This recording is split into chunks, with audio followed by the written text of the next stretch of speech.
10 solos are 1 decade, and every single note on this list changed something in the music, in the culture, or in the lives of the people who played them.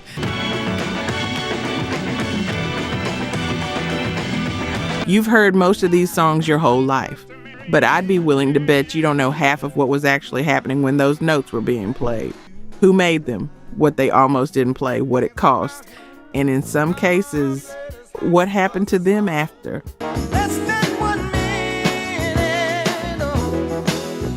That's what we're here for. This is the 10 best solos in R&B history, the 70s edition. And we're starting at number 10 with a man who was, for most of his life, the greatest musician in any room he walked into. And almost nobody knew his name. Number 10, Donny Hathaway. Electric Piano. The Ghetto, 1970. A Song for You, 1971. Here's a question I want you to sit with for a second. If I said the greatest keyboard player in the history of R&B soul, what name comes to mind? Because I'd be willing to bet the right answer doesn't show up on the first guess for most people. Donny Hathaway, born in Chicago in 1945, raised in St. Louis by his grandmother, a professional gospel singer who had him performing in church services before he could read music notation. By the time he arrived at Howard University on a full music scholarship, his professors were already dealing with something they didn't quite have a word for. He wasn't studying. He was arriving. Then he got to Atlantic Records, and Atlantic didn't sign him as a singer.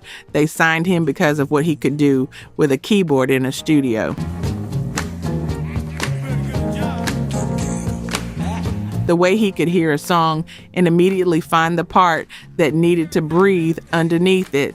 His debut record, The Ghetto, in 1970, opened up with an electric piano figure that told you immediately, this is someone who thinks differently, not technically cleaner, not louder, just further in, like he knew where the feeling lived and had been there before. Here's what gets me about Hathaway.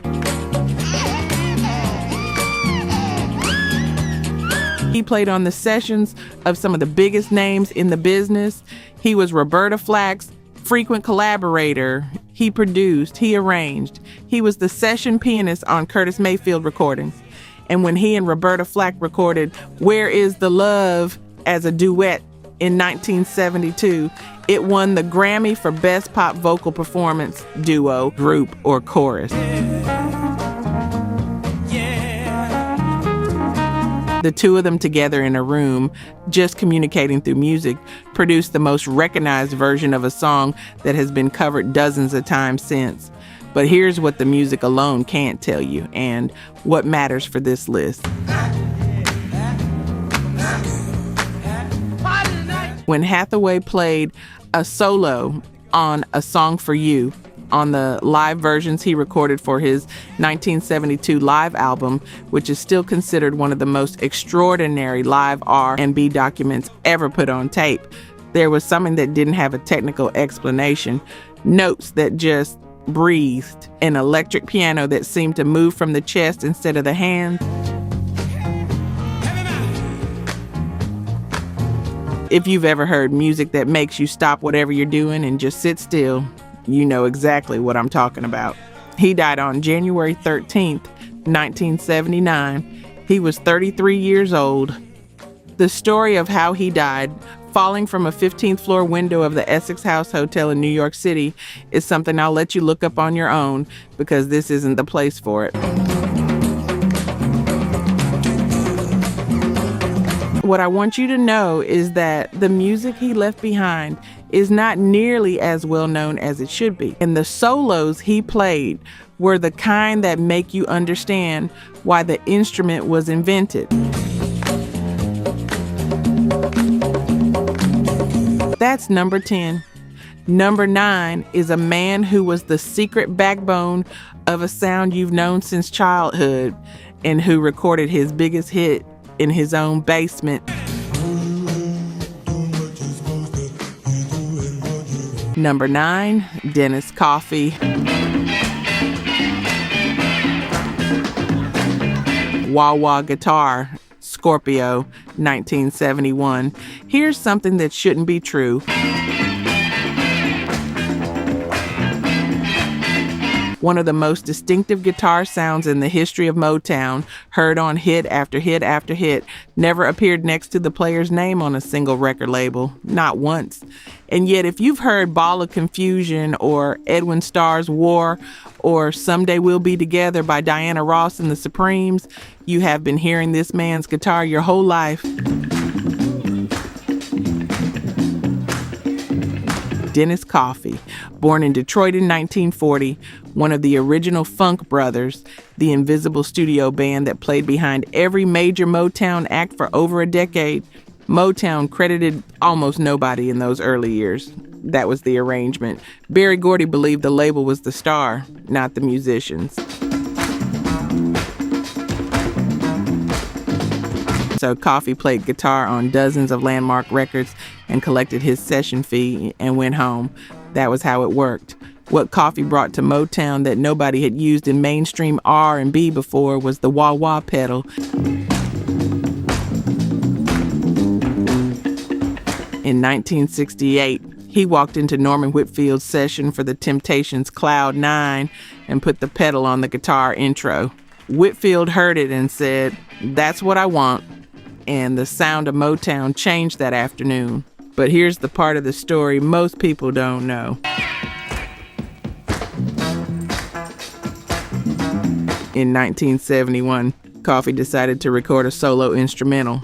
He secretly recruited a few Funk Brothers for the rhythm section, not exactly an approved arrangement, and he brought them into a home recording setup. The song was called Scorpio, and what he did in the production is one of the most creative decisions of the entire decade. 9 guitars. He layered 9 separate guitar parts on top of each other, each one a fragment of a chord or a melody line stacked to sound like a horn section. Low parts played through a wah-wah pedal to simulate a trombone. Higher parts with fuzz tone for brass, all of it coming from one man, recorded multiple times, built in his own basement. Scorpio hit number 6 on the Billboard Hot 100, gold record, and the song became a staple in black dance clubs before it ever charted, which is how Dennis Coffey became the first white artist to ever perform on Soul Train in 1972. That fact tends to stop people. The riff was later sampled by Public Enemy, Young MC, the Beastie Boys, and dozens more. It became foundational to hip-hop's breakbeat culture, and the man who built it 9 guitar tracks at a time in his basement is still largely invisible to the listeners who carry his influence in their ears every day. If you've ever heard Scorpio in a sample somewhere and nodded without knowing why, now you know. That's number 9. Number 8, in one of the rarest things in pop music history, a number 1 hit where the artist decided at the last second not to sing. Real talk, only 9% of you are subscribed. That hurts. We're spending hours digging through archives, fact-checking every detail, bringing these stories back to life. And if you're watching this far, you clearly care. So hit subscribe. It's free and takes 2 seconds. Now, to my subscribers, barely any of you have joined the membership. And honestly, that stings even more. You know the work we put in. You keep coming back. If these videos have ever made you feel something, if this music means something to you, join the membership. It's $1 coffee a month, and it's the only way we keep this going. Let's build this together. All right, back to it. Number 8, Love Unlimited Orchestra, Gene Page.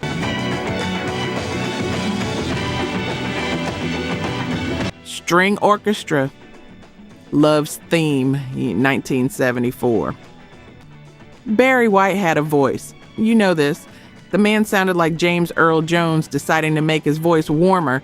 So when Barry White composed a piece of music and then, at the last possible second, chose not to add his voice to it, that requires an explanation. And the explanation is that someone else's work was too beautiful to interrupt. Love's Theme. Barry White wrote the melody in 1965, 9 years before most people ever heard it. Released in late 1973 by his 40-piece Love Unlimited Orchestra. Barry had planned to add vocals. The arrangement was going to be a full song with lyrics. He handed it over to a string arranger named Gene Page, someone he trusted completely, and waited to hear what came back. What came back was a lush, so layered, so quietly overwhelming that White reportedly set down his pen. There's a quote from a session musician who was in the room when White first heard the playback. After Gene Page did his string parts, Barry White said it was so beautiful, he decided not to put on the vocal. He said, "Gene's strings are so beautiful. Why mess it up with the vocal?"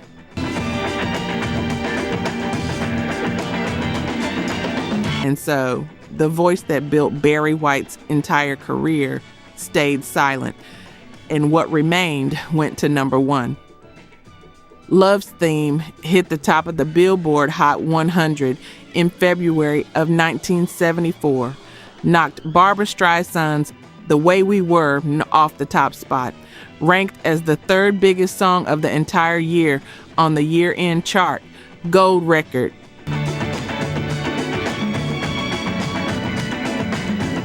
And it became one of a very small number of purely orchestral singles to ever top the American pop charts, without a word sung, without a voice.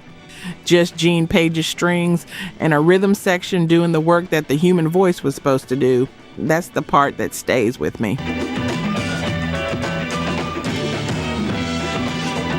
The thing that should have been there wasn't. The most famous element of any Barry White record, that voice, was absent. And it was still number 1 because what was left was extraordinary enough to carry the whole weight of the song without it.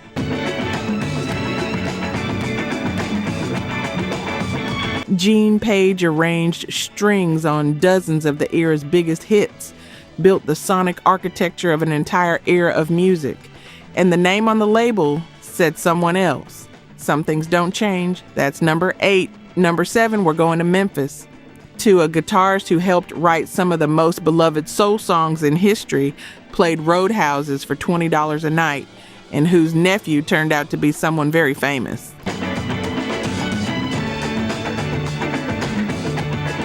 Number 7, Teenie Hodges. She can make it right. Guitar, Love and Happiness / Al Green's High Records catalog, early 70s. Memphis, in the early 70s, had a secret that didn't travel well. The musicians who built the High Record sound, the people who played behind Al Green on every landmark record he made, were largely unknown outside the city. They worked out of Royal Studios on South Elvis Presley Boulevard, a former movie theater. The control room was up in the projection booth, and the nucleus of what happened in that room was a guitar player named Teenie Hodges, Mabon, Teenie Hodges, born in Germantown, Tennessee in 1945, one of 12 children, self-taught on guitar from age 12. His brothers Charles and Leroy played alongside him organ and bass, and together, under producer Willie Mitchell, they formed the High Rhythm section, the band behind Al Green for the run of records in the early 70s that gave us Let's Stay Together, I'm Still in Love with You, Take Me to the River, and Love and Happiness. Al Green said this about Teenie. He doesn't play a lot of music, but what he plays is sophisticated. He'll play a little guitar, just a taste, but it means so much because he puts it in the right place. That's the entire philosophy right there. Not more, not louder, more right. And the guitar riff that opens Love and Happiness, that slow, deliberate, almost conversational pull across the strings, is one of the most recognizable 3-second passages in the history of soul music. There's a story from a 1973 Rolling Stone feature about those sessions. A High Record session musician said, "I think Al picked up a lot of his moves from Teenie. His cousin was a session player for Motown, and he used to come down from Detroit and copy Teenie's licks, while Teenie was playing in roadhouses for $20 a night." Listen to that again.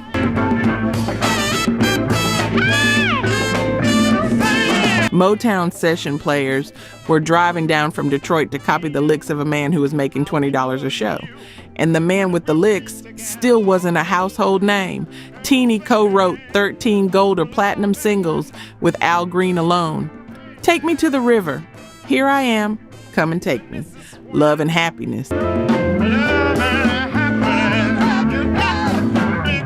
And if you're nodding right now, knowing all three of those titles by heart, you know his fingerprints better than you know his name.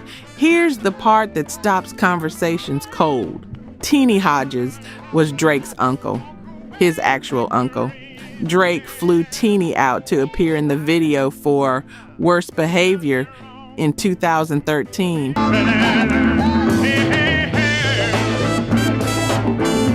And Teenie, by then needing an oxygen tank because of emphysema, showed up and played because that's what musicians do. He died in June of 2014 at 68, and the first paragraph of most of the obituaries mentioned Drake. I'll let you sit with that. That's number 7. Number 6, 1971. Motown didn't want to release the album, and the most important saxophone on it was played by a man who thought he was just goofing around.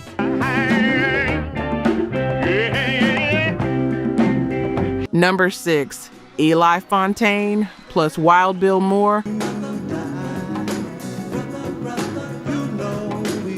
Alto and tenor saxophone, What's Going On, Marvin Gaye, 1971, the most recognizable opening in the history of R&B.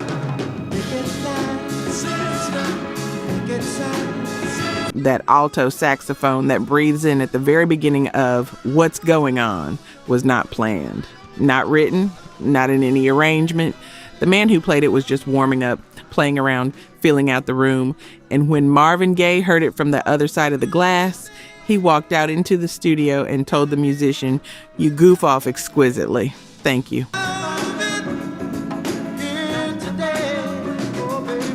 The year is 1970. Marvin Gaye has decided he wants to record a protest record, an album about Vietnam, police brutality, poverty, the environment. He goes to Berry Gordy with the idea. Gordy tells him flat out, "Don't be ridiculous." Marvin records it anyway. For the title track, he brings in a Detroit saxophone legend named Eli Fontaine to play. And Fontaine, thinking the tape isn't rolling, thinking he's just warming up, plays that loose, open, swinging alto saxophone phrase that opens the song. 4 bars. A question mark turned into music. Fontaine, when he heard himself say he was just goofing around, got the response that became one of the great quotes in recording history. Gaye kept the take, and the accidental warm-up became the opening of what Rolling Stone would eventually rank as the greatest album of all time in their 2020 list. The first time a black artist had ever topped that ranking. And it's not just What's Going On. If you've sat with this album start to finish, which if you haven't, you owe yourself that experience before this video is over. You know there's a quality to the whole thing that doesn't exist anywhere else. The musicians aren't performing behind Gaye. They're in conversation with him. The sessions were loose by design. There was marijuana smoke and rounds of scotch, according to engineers who were there. The whole thing was recorded like a document of something actually happening, not a construction of something that was supposed to sound like it. Then there's Mercy, Mercy Me.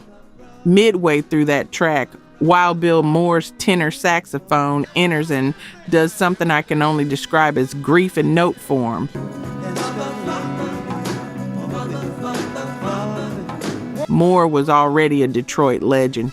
He'd been playing since the 1940s. Gaye sought him out specifically because he needed musicians who knew how to listen, not just perform. And what Moore does in those bars is what every instrumentalist is chasing. Notes that say something the words can't finish.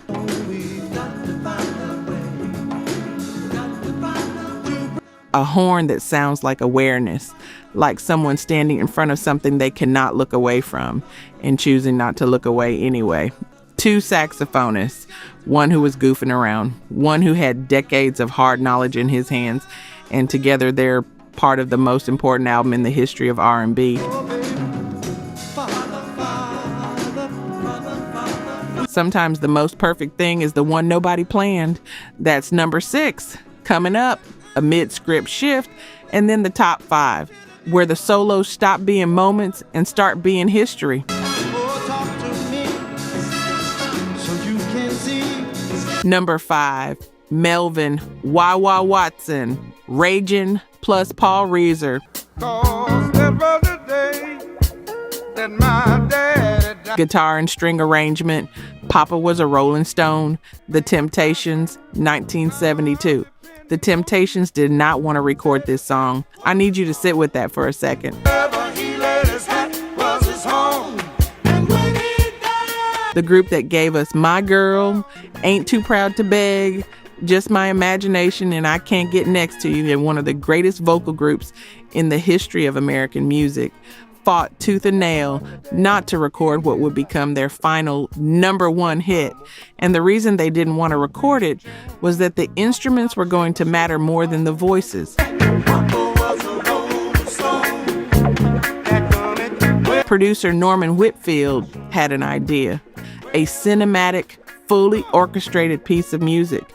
12 minutes in its full version, where the instrumentation would carry the song's emotional weight before any voice was heard. He brought in arranger Paul Reiser to write the string arrangement. Spent most of his time chasing women and drinking. Reiser, who had been blown away by the Shaft soundtrack, described the bass line as something that spoke to him like a film score.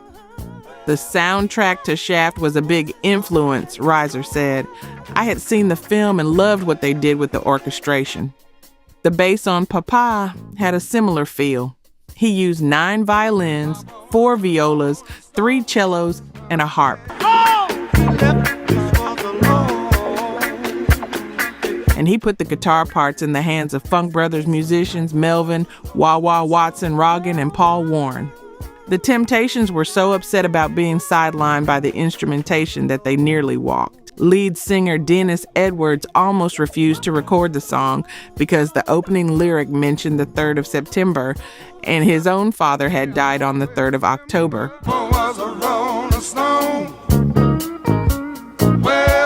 He thought Whitfield was personally needling him. Whitfield had no idea. He chose the date because it fit the rhythm. That is how close the world came to never hearing this song. The album version runs 11 minutes and 46 seconds. The vocals don't enter until nearly 4 minutes in. Before that, it's layers building on layers.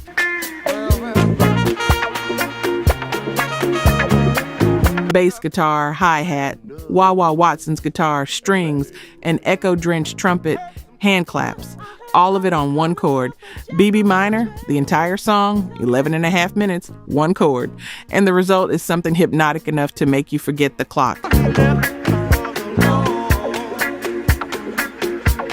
At the 1973 Grammy Awards, Papa Was a Rolling Stone won 3 trophies, one for the Temptations' vocal performance, one for Whitfield and Strong songwriting, and one, a separate Grammy for Best R&B Instrumental Performance for the B-side, the instrumental version with no vocals at all. The Funk Brothers and Paul Reiser were recognized independently from the song they had built, meaning the musicians, the ones the Temptations hadn't wanted to compete with, won their own trophy for the very thing the Temptations had wanted removed.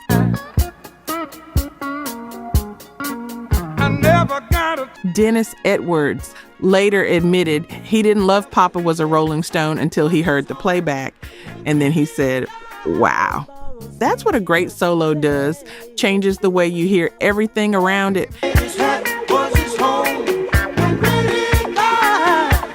That's number 5. Number 4 is the most personal solo on this list.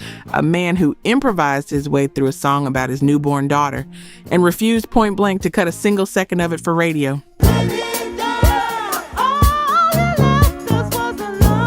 Number 4, Stevie Wonder.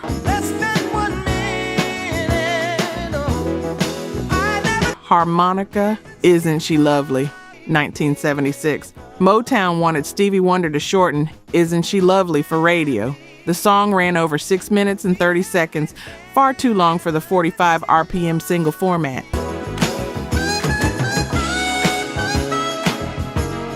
They needed him to trim it. Radio was asking for it. Stevie Wonder said no. Not partially, not maybe, no. And the harmonica solo that closes the full album version, the one that wouldn't fit on the single, is the entire point of the song. Isn't She Lovely? He was written in 1976 for his daughter, Aisha Morris, who had just been born. Songs in the Key of Life, the Distitana, the double album that contains it, had become the first album by an American artist to debut straight at number 1 on the Billboard charts. Stevie had negotiated complete creative control as part of a $13 million contract with Motown.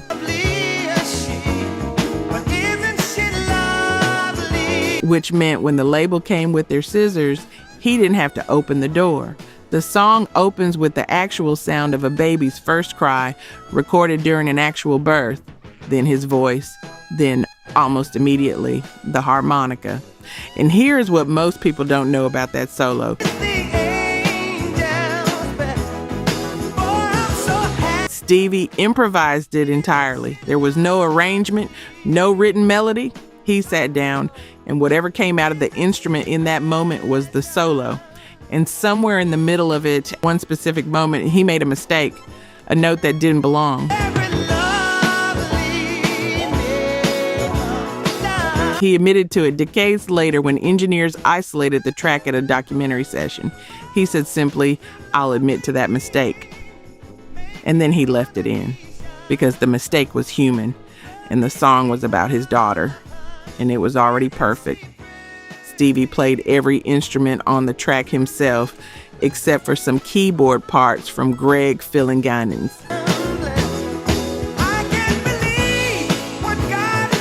He played the harmonica with a chromatic technique that players spend entire careers trying to understand. And the closing section of the full version, the part that got cut from the radio edit, layers the harmonica over the actual sound of Stevie giving Aisha a bath. The baby complaining, the water splashing, his voice in the background, the solo continuing around all of it. It's intimate in a way that very few recordings in any genre managed to achieve. Paul McCartney later said, "Isn't She Lovely" is one of the greatest songs of the modern era.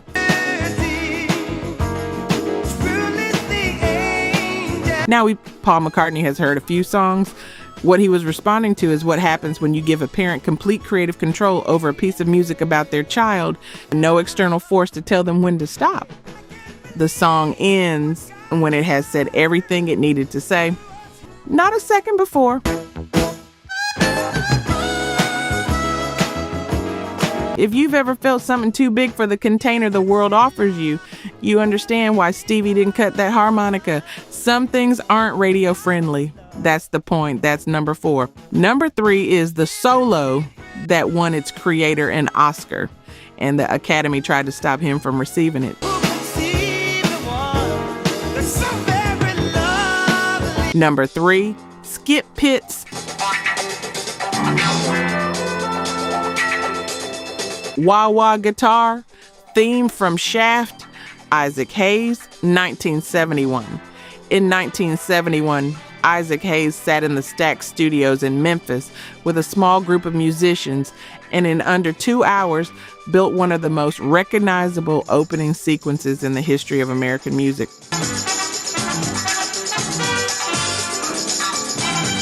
The hi-hat, the bass, the guitar riff that seems to lean forward like something's about to happen.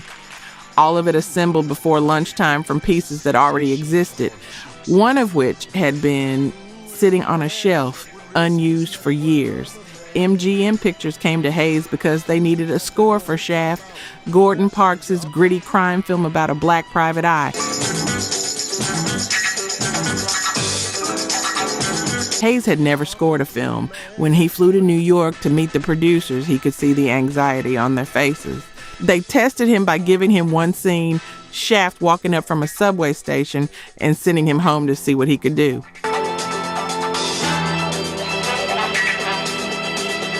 Hayes got the footage, flew back to Memphis, and called his guitarist. Charles "Skip" Pitts had played with Wilson Pickett. He'd played on the Isley Brothers' It's Your Thing. He'd been in Hayes' band since 1970. When Hayes described what he wanted, a driving rhythm that matched the way Shaft moved through a scene, Pitts pulled out a guitar riff from an unfinished Stax song that had never been released. He ran it through a Crybaby wah-wah pedal.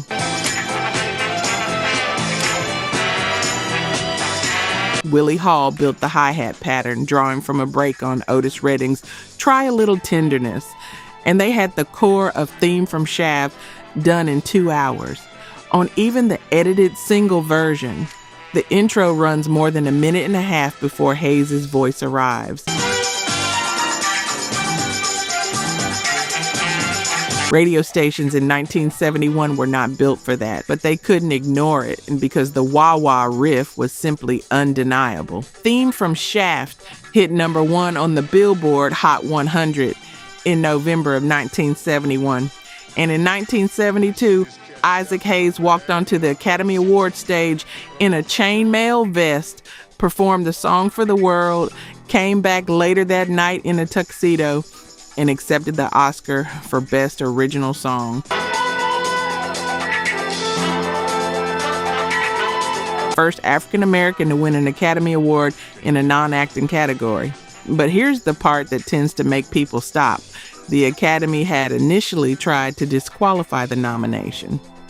Their argument was that Hayes couldn't write music because he didn't read or notate in the traditional sense.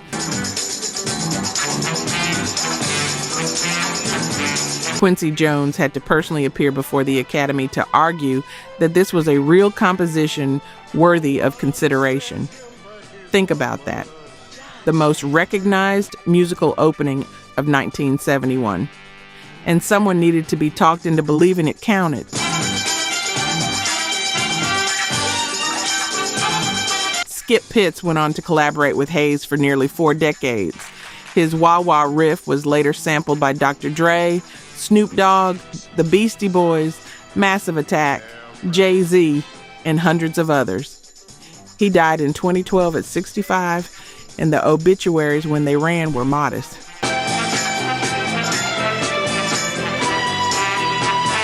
Some things don't get the recognition they deserve during the lifetime of the person who made them. Pitts said in a 2011 interview, looking back at the song, "I didn't think nothing of that song. That's number 3.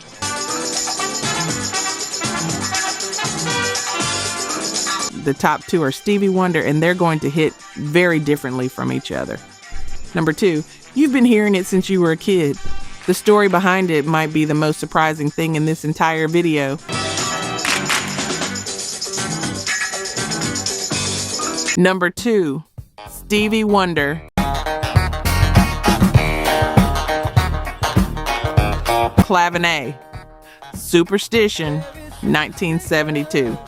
In 1972, Stevie Wonder made a deal with a guitarist. The deal was simple. The guitarist would come in and play on Wonder's upcoming album. In return, Wonder would write him a song as a thank you.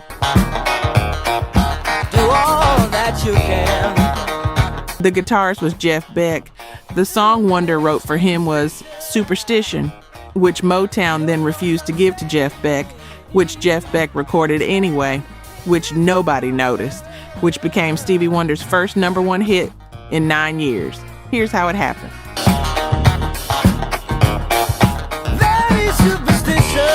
Beck came into Electric Lady Studios in New York to contribute guitar parts to Talking Book. One afternoon, the two of them were just in the room together, and Beck sat down at the drums and started playing a beat. Wonder picked up the clavinet, a 5-octave electronic keyboard. It was something between a harpsichord and a funky guitar, and improvised.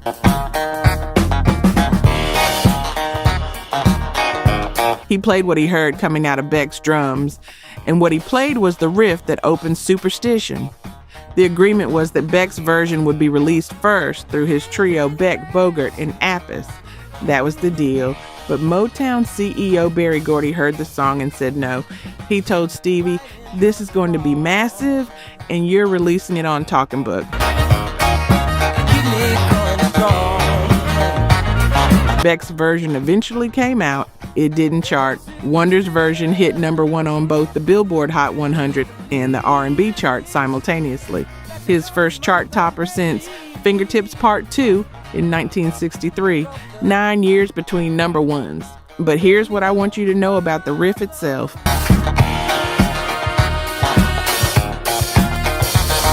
What you hear at the beginning of Superstition, that thing that sounds like one continuous funky groove, the thing that your body has a physical reaction to before you've consciously decided to react, is actually 8 separate clavinet tracks recorded individually and layered on top of each other. 8.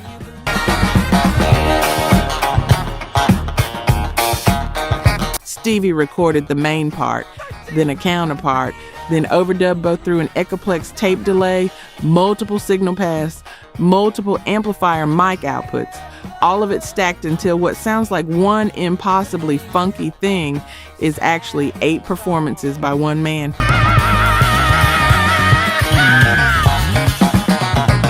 A music critic named Tom Moon described it this way: when you hear that clavinet intro to Superstition, what you're hearing is someone who is interacting with an instrument and figuring out how to make it sound like him. No one else plays the clavinet like Stevie Wonder. He made it speak.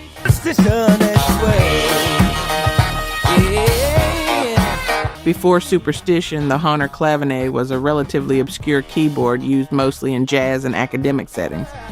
After Superstition, every session player wanted one. It became the defining texture of a generation of R&B and funk music. And the man who put it on the map was 22 years old, improvising at midnight in a room with a drummer who didn't know the song he was helping to invent. Wash your face and hands. Rolling Stone ranked Superstition number 12 on their 2021 list of the 500 greatest songs of all time. Jeff Beck got a nice story to tell. That's number 2. Number 1, this is a musician who spent 16 albums being critically praised and commercially invisible, and then he did something in a guitar solo that had never been done before by anybody, and the music industry finally had no choice but to notice.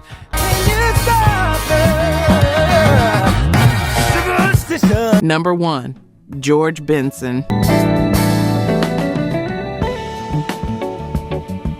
Guitar plus voice, This Masquerade, Breezin', 1976. There is one guitarist in the history of R&B who during his solo did something that nobody had ever done before with quite this much grace.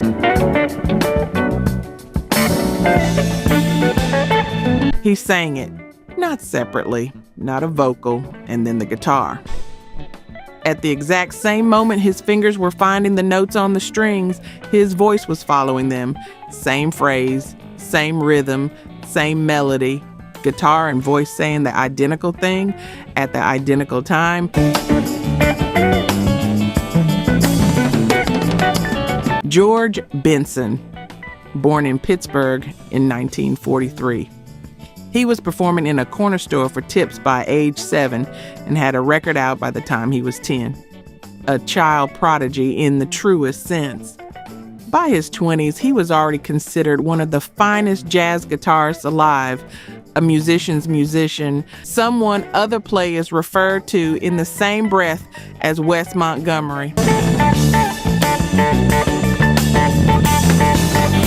And he spent most of the 1970s releasing critically acclaimed jazz albums that almost nobody bought. Not because they weren't extraordinary, they were, but because the world wasn't quite ready to find him. His 16th album. By 1976, George Benson was on his 16th record. And that's when Breezin' came out on Warner Brothers, a jazz album with one difference, one track, one song with a vocal. A song that had been written in 1965 by Leon Russell, released in 1972 as a B-side on a single, covered by the Carpenters, covered by Helen Reddy, covered by a dozen others. This Masquerade, a song about two people pretending to still be in love. And George Benson recorded it, and he played the guitar solo the way he'd always played solos, except this time, he sang along with himself, note for note, scat vocal matching every phrase his fingers played. A technique he'd developed organically over years of playing so intuitively that his voice and his guitar had become the same instinct, the same musical reflex, just running through two different channels simultaneously. He'd been doing it informally for years, but nobody had ever heard it captured like this on a record. Most radio stations initially refused to play this Masquerade. The album version runs over 8 minutes. Nobody at radio knew who George Benson was. Then a disc jockey at a New Orleans station called Wild, a man named Ty Bell, started spinning it, and the phones didn't stop. The record spread station by station, city by city, until the album hit number 1 on the Billboard 200.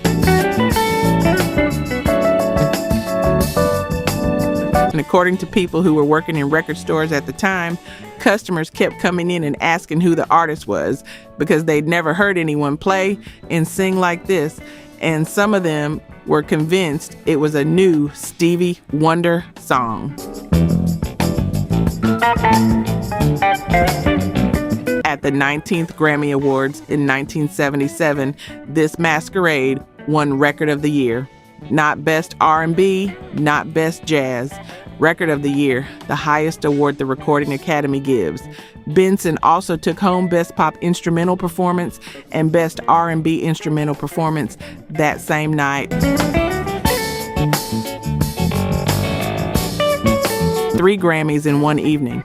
After 16 albums of working in rooms where the mainstream wasn't looking, the technique itself, following your own guitar line with your voice in real time, is now studied by jazz and R&B guitarists around the world. There's a name for what he did.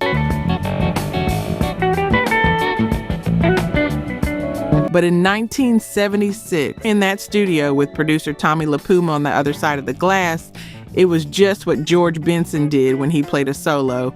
It was natural to him, which is exactly what makes it extraordinary to everyone else. 16 albums, 1 solo, and then the world finally caught up. That is number 1.